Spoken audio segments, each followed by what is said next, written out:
260 Minutes is on week number 7. I'm just about to head to the gig. This is a road show, actually. I think this is the first time I've done this on a road gig, which is a slightly different feel. We'll see how it goes. Kind of got 4 big chunks today, so it might be a little more than 5 minutes, but I think I have the time to work it in. I don't know what the venue is going to really be like for recording this, so I'm doing it now. I'm feeling pretty good. Most of this was written today, so it hasn't had much time to get into the old memory, but I'll have my notebook on me anyways.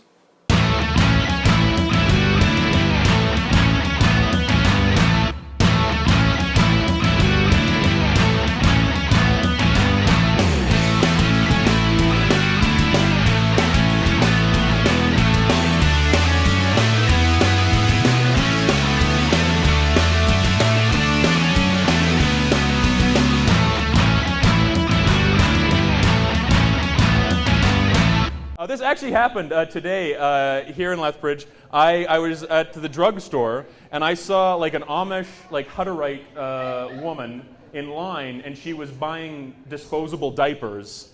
And I was like, no, that's cheating, okay?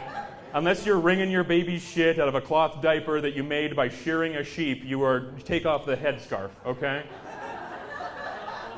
It's ridiculous. Her son also had all this medicine, provided by science to cure him. I was like, that's not allowed either. Like, apparently they're in tune with nature until they get a bladder infection, probably caused by the cloth diapers. All right. Today was actually the first day, I don't know if you're aware, of the 100th anniversary of the Calgary Stampede. Nobody here cares. Yeah, I know. That is like the exact sentiment in Calgary as well. For those of you that aren't familiar with the Calgary Stampede, it's like Mardi Gras, but instead of beads, we have horse shit. It's like, show your tits for horse shit, and they do. They do. So hoary there. It's unbelievable. We also have a lot of whiskey and cops, just an entire police force in the city of Calgary that just looks the other way for like 14 days. It's ridiculous. It is just the apocalypse there. Like, there's no drunk tank because there's not enough room for them. If you want to stay sober, you have to lock yourself in the police station. It's like zombie apocalypse training. I found out actually today that 9 months after Stampede, birth rates shoot way up. There's like all these babies all of a sudden in Calgary in 9 months, which is so hilarious to me. Apparently, alcohol and girls in cowboy boots and hats doesn't eliminate a sex drive. Which is new to me. Also, the other thing that goes on the increase this time of year is syphilis. Because we are apparently Victorian England in Calgary all of a sudden. We have syphilis outbreaks now all the time. And with the increase in syphilis, we're also the cultural capital of Canada now. Calgary with syphilis, cultural capital of Canada. Do you feel the culture? I feel it burning in my penis. Is that culture? Well, it is in Calgary. Yahoo! I'm obviously not a fan. I was happy to come down here for the opening of that event. As Ian mentioned as well in his part of the show this evening, they discovered the Higgs boson particle this week, which was really interesting. Most of our lives are pretty much the same. Yeah? Not affected by that at all? Nobody gives a shit? Yeah, I figured. For those of you who don't know, it is the particle that gives mass to objects, which changes everything, really, because Yo Mama is no longer fat. She's just hoarding Higgs boson particles. That's Science Smackdown. What up? I wish I cared more about science. Like, I'm a fan of science. I obviously cheer for it and such, but it just doesn't like affect my life at all. Like, these sorts of discoveries affect 1% of the population, if that. I think it'd be better if science as a whole just said, hey, when we discover the Higgs boson, everybody gets a blowjob. Then we'd all have been outside on the streets like, do it, CERN, bring up the collider. No? All right. One last thing here. There's a girl in Calgary. I don't know how I found this girl. She actually finds me cute, which is interesting to me. Like, every time she compliments me on my looks, like, it's the one girl ever.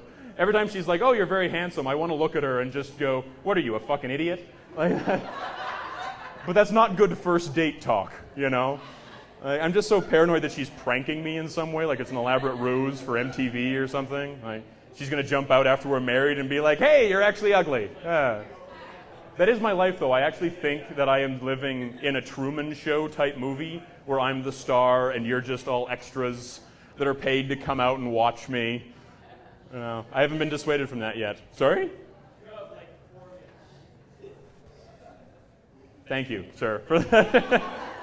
Like 4 minutes, right in the silence. Did that derail me? Yeah, I think it did.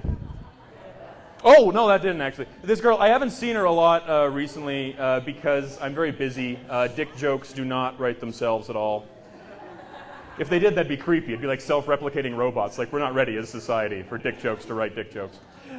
But I haven't dated a lot, so like for me to go on a date with her, it's like trying to psych myself up. Like I have to it's like running into the ocean. Like I dip my toe in and then I run away, and that's not a sex thing, by the way.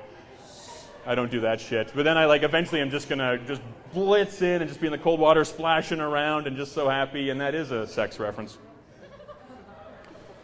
Goddamn. Didn't end well, but hey, thank you for listening. That was the new 5. Some of you? All right. It started strong. I can turn water into wine. So can we. We're good. We're covered. But it's not as fast. Yeah, but today's a bad vintage for wine. You got to let that shit breathe. Well, last night's set was definitely a little bit rough. They were a chatty crowd throughout, really tough to deal with. I allowed myself to be distracted by it at one point, which I should not have done. I actually knew going in that they wouldn't go for the new material just because they weren't going for the newer material. They wanted the really refined stuff, so not a great showing last night, and also a little too topical, I think, for the purposes of this project.